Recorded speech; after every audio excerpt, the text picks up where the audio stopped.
So, good morning. Char. Mag-share sa ta sa word ni God before ta mo eskwela, guys. Idulit man daw ang naong ingon ni Meta. Uy! Bisag nagpadudo ta ani magkuanta no, mag-share.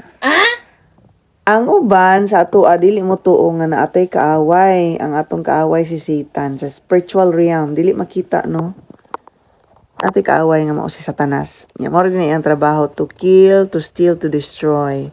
Iha kang patyon, ang imong joy, ang imong kalipay, iyang kwaon ang imong tanan nga nasa imong labi na ang imong pagpangalagad sa Ginoo, imong zeal sa pag-alagad nimo sa Ginoo. So kung dili ta aware nga naatay kaaway nga mao si Satanas, kanunay ta maglantaw sa tao. Actually dili tao ang ato ang kaaway. Kung naay tao nga sige panghilabot nimo ang espiritu na sa kaaway nga naa sa iyaha, gigamhan, gigamit na nga tao para ikaw ma-down, ma-fall, mahugno ang imong kalibutan, no? Og dili ka makapadayon nga malig-on sa pag-alagad o sa pagtuon nimo sa imong pananampalataya. Mo nang let us be careful and let us always kanang beware na atay discerning spirit dapat nga ay buhat ni sa kaaway, dili na ko ni siya tuuhan. It is the lie of the enemy. No, kay ingon pa ang word ni God nga si Satan is the father of all lies.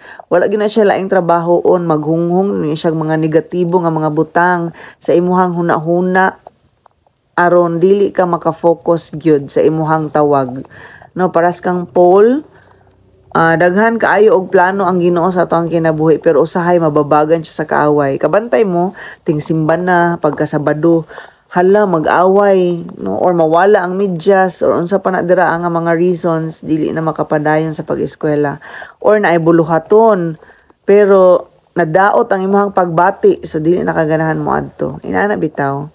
So dili ang tao ang atong kaaway kung dili we're not wala ta naga-battle no wala ta naga-war against flesh and blood but naagi mga kanang high authority, high level of kanang mga kaaway, no, may mga demons good na ginasugo si Satan, mga maka-assign, no, nga igubot atong family, gubon ang family, kani kay threat ni siya sa kuang kingdom, kani siya nga babae, babagi ni, ana. So I don't know if you can relate, but basta lukewarm lang tang Christian, wala tay pakialam. Wala po tay pakialam, pero if kanang ato ang ginaturing ato ang sarili that we are an army of God, one of the armies of God. Lahi po to mga angel army ni God plus kita no kay kita man ang mga naa sa front line, kita ang di bata maulaw. I don't know sa uban pero siguro ang uban maulaw pa mag-share sa word ni God, maulaw mag-share sa ilang faith kay basig i-bash sila, basig biayon sila and all. Pero who cares? No, hapit na mo balik ang Ginoo, dili ta taga diriya, our citizenship is in heaven. Maabot yun ang panahon nga panilngan ta sa Ginoo kung wala ta nag I don't know, pero sa ato sa ako mo gina siya ang pinaka gituuhan ako nga kanang role nako or purpose nako ang nabuhi ko. To open my mouth and to have boldness to speak and to share God's word. And dili man gusto ang yawa gud ana. Ang kaaway dili siya gusto ana. Dili siya gusto ana. Munang usahay gusto niya nga mag-zipper lang ato ang baba para dili ta makasulti sa iyang pulong, sa pulong sa Ginoo. No? So, karon kinsa man na imong kaaway. God bless everyone. Good morning.